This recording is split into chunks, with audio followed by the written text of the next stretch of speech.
Frye as extraordinarily dangerous. But do you see something like that on the horizon? What would it look like? Yeah, I'm with everybody else, and still looking on this with dismay.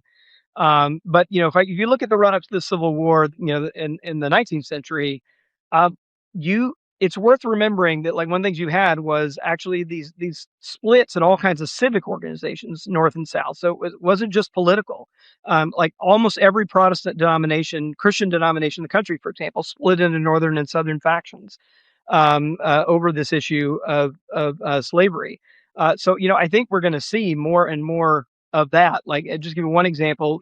We hit with this refugee crisis and refugee resettlement, as Trump has commandeered our refugee resettlement program now to only be about settling white Afrikaners from South Africa, and to the expense of everyone else.